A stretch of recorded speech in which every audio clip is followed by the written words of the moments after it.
जालन्यात खानावळींचा गॅस संपला, चुली आणि कोळशाच्या शेगड्यांवर स्वयंपाक सुरू, व्यावसायिक गॅस पुरवठा बंद, हॉटेल व खानावळ चालक अडचणीत, ग्राहकांच्या नाराजीचा करावा लागतोय सामना।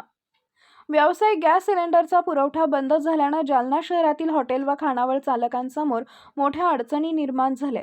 शहरातील चंदनजिरा परिसरातील MIDC भागात परप्रांतीय कामगार मोठ्या संख्येने वास्तव्यास असून त्यांना जेवण पुरवण्याचं काम स्थानिक खानावळी चालक करतात। मात्र व्यावसायिक गॅसचा साठा संपल्यानं अनेक खानावळींमध्ये स्वयंपाकासाठी पर्यायी साधनांचा वापर करावा लागतोय। सध्या अनेक ठिकाणी लाकडी भट्टी पेटवून तसेच कोळशाच्या शेगड्यांवर स्वयंपाक सुरू करण्यात आलाय। गॅसच्या तुलनेत या पद्धतीने स्वयंपाक करण्यासाठी अधिक वेळ लागत असल्यानं खानावळ चालकांना ग्राहकांच्या नाराजीला सामोरं जावं लागतंय। आमची अडचण असे आता माझं कमीत कमी 1995 मध्ये माझी हॉटेल आहे। माझी मेस पहिले 500-600 माणसे होते, आता थोडे मेसचे जास्त घरगुती झाले त्याच्यामुळे मेस कमी आले, तरी माझे पर डे 100 ते 150-200 माणसं जेवण करते। पण त्यांना तेवढं जे गॅस पहिले कमर्शियल उपलब्ध होत होता, आता कमर्शियल गव्हर्नमेंटने बंद केलेला आहे। तरी माझी चुलीवर काही भट्टीवर इकडे तिकडे करून मी त्यांना ऍडजस्ट करणं चालू आहे की त्यांचे मी महिन्याचे पहिले ऍडव्हान्स घेतो, त्याच्या मला महिनाभर त्यांना जेवण पुरी नाही, मला गॅस भेटू ना भेटू पण त्यांची टायमाची किंमत राहते। माझे MIDC सह बंधू भाऊने कामाला जातात, त्यांना टायमाला ड्युटी जातात, त्याच्यामुळे टायमाला त्यांना जेवण देणंच पडतं मला। माझे लई कसरत चालू आहे सध्याला। आमचे कामगार वर्ग सर्व मला मदत करत आहे, लाकडं करून तरी अवेलेबल करून मी त्यांचं जेवण करीत आहे। जे लाकडावर भट्टीवर जे काय भाज्या घ्यायच्या होते तेवढंच करतोय, बाकीची मिठाईची माझी प्रकार आहे ती बंद केलेली आहे। जे अवेलेबल चालू आहे तेवढं मी सेवा पूर्ण चालू आहे। त्रास जास्त व्हायला सध्याला, काही लाईनीवर शेगडी चालू आहे, ज्या प्रकारे मला भेटायला लागलं समजा साहित्य त्या प्रकारे मी त्यांना जेवणाचं उपलब्ध करून द्यायला लागलो। याशिवाय स्वयंपाकाला जास्त वेळ लागत असल्यामुळे अनेक हॉटेल व खानावळींनी काही पदार्थ बनवणं तात्पुरतं बंद केलंय। गोड पदार्थ, उपवासाचे पदार्थ तसेच इतर विविध खाद्यपदार्थांची उपलब्धता कमी झाली आहे। जर अशीच परिस्थिती कायम राहिली तर हॉटेल व खानावळ व्यावसायिकांसमोर पुन्हा मोठं आर्थिक संकट उभं राहण्याची भीती व्यक्त केली जाते।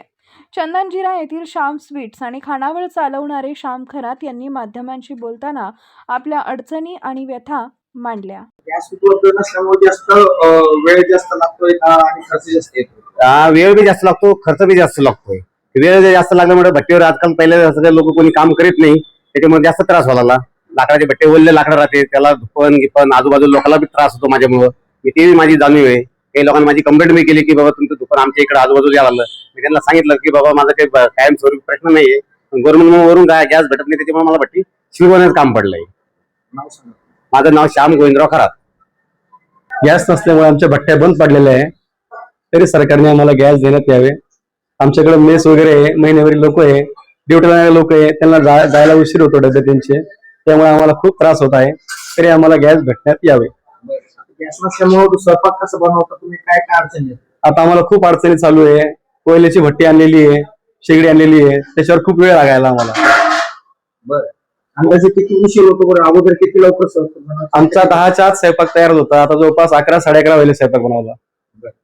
काही खर्च वगैरे वाढला का? खर्चही वाढलेला आहे आणि वेळ पण वाढलेला आहे, वेळ जास्त लागते आम्हाला। रोज आपल्याकडे किती लोक जेवायला येतात? आणि रोज आमच्याकडे जवळपास 50 ते 60 लोक सकाळी आणि 50 ते 60 लोक संध्याकाळी जेवायला येतात। बरं, काही उशीर वगैरे होता? हो, उशीर तर व्हायलाच ना, संध्याकाळी उशीर व्हायला, सकाळी उशीर व्हायला आम्हाला स्वयंपाकाला। काही बनबन कधी पडत? बनबन म्हणजे कस्टमर पण आम्हाला किरकिरी करतात आणि लेबर पण परेशान करायला आमचे, ते त्रास व्हायला। काय मागणी आहे सरकारकडे? आम्हाला सरकारकडे एवढीच मागणी की गॅस आम्हाला उपलब्ध करून देण्यात यावे। शंकर एकनाथ तिडके।